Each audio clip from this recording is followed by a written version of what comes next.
Welcome to Pagan Crafting. Today we're going to look at a travel pocket altar part 3. We're going to be sculpting with clay.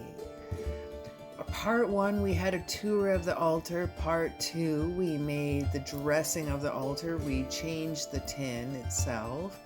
Now sculpting with clay is for today, and we are going to be having some fun with candle holders, incense holders, and offering bowls. Stay with us and let's have some fun with Pagan Crafting.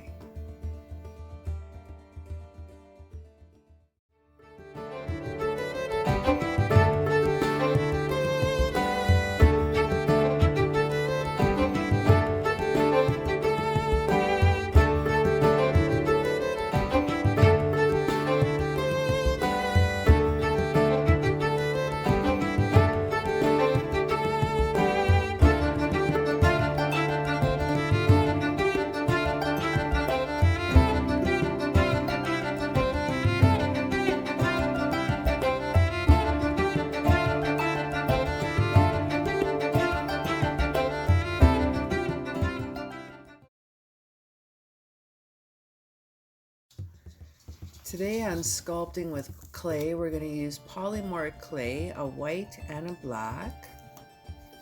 Super easy to use, very fun to use. We're going to make some candle holders.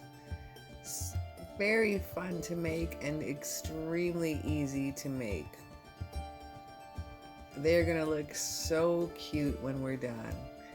So, rolling out a bit of clay, you want to portion the pieces into little balls of equal size. So if you're doing 4 candle holders, cut out 8 pieces, 8 balls. Squish it down as much as you can. This is going to be our base of our candle holder. And our next little ball, you're not going to squish it down as far as the other one, just a little bit, because we're going to use the candle itself to create the imprint of the hole. So that itself will also squish the rest of the part down. Ta-da! Super simple, super easy. We are all done. The only thing we have left to do is I'm going to put some Mod Podge high gloss glue on it to shine her up like these ones as you see here.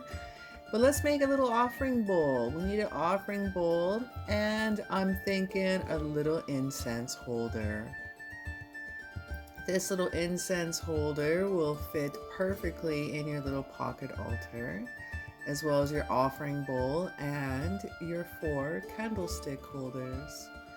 So again, some black polymorph clay. If you don't have black, you could use whatever color you'd like. You can even use white, and you can paint it whatever color you'd like.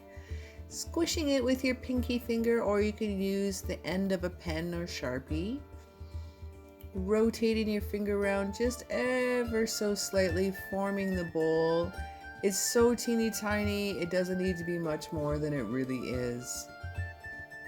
Just forming it, making a little extra round. I want it enough that either I can put water into it, or I can put some little offerings and little herbs and whatnot into it.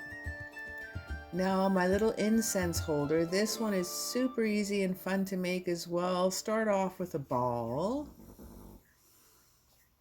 Then you're going to form the ball into a cube. Easy. Step 2, super easy. Now what we're going to do next is we're going to pinch it together. Make a little diamond. Turn it around, pinch it again, and we have it squared again. Now you're going to keep pinching it, and when you pinch it, press it down ever so slightly, so you're going to pull out the pieces a little bit to the edges.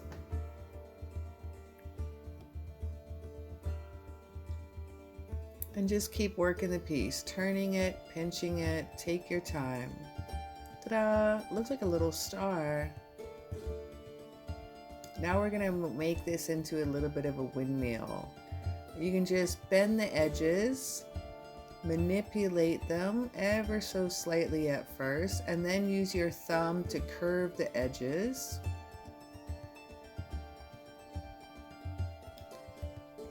And that's pretty much it. We're going to take the end of an incense stick that is left over. I'm going to turn a little bit to make the hole slightly bigger. And that's pretty much about it. Here's our offering bowls. Our candlestick holders. Oh, they're so cute. I'm so pleased.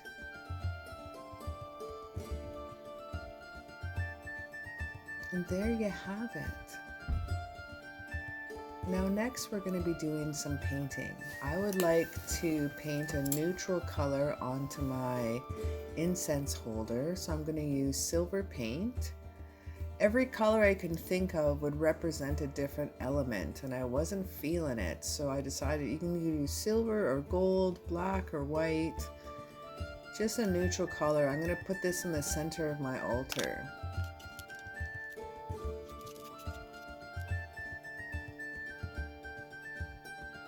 Now after it's all dry, I would like to get a nice fine brush, super fine tip on it, so I can do some nice tiny lettering.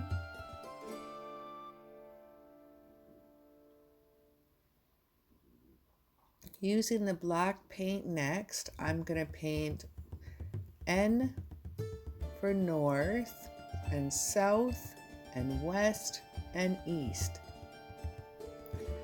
So when I lay this down in the center of my altar, after I orienteer myself to the sacred directions, what I'll do, I'll use this as my guide to know which direction to place all my little altar items.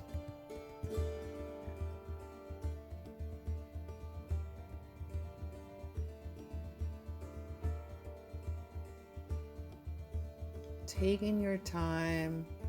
I'm not going to speed up this part of the episode. I just want you to see, just really take your time. Do some really fine line work, some fine work. And the last one, W for west. Very easy, super easy. You don't need to be an artist.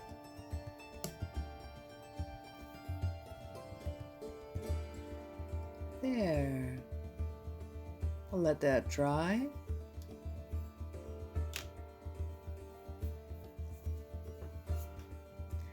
Now what I'm going to do next is that after everything has been fired in the oven, my personal clay is 110 degrees Fahrenheit at 30 minutes. And after that's all cooled down, I like to paint my Mod Podge glue on it. I'm using a high gloss because I like gloss. You don't have to do high gloss. You can just leave it as is. I kind of like, you don't need to paint a flat glue on there at all, Mod Podge glue, but I think the high gloss is super cool. It gives it a little extra little punch if you think so. But gonna paint those all on the high gloss, and then we're gonna let them dry. And I'm pretty much pleased the way things turned out here. Leave me down in the comments below if you think I missed a little sculpture, but I'm liking these 4 little candle holders, my incense holder, and my offering bowl. My offering bowl, I have here a little teeny tiny sage smudge stick. But you can put anything you'd like in the offering bowls, water, rose petals, anything like that. But thank you so very much for chilling out with me today. Stay tuned and look for part 4. You'll have to see which comes up next. Thanks again, and have yourself a blessed day.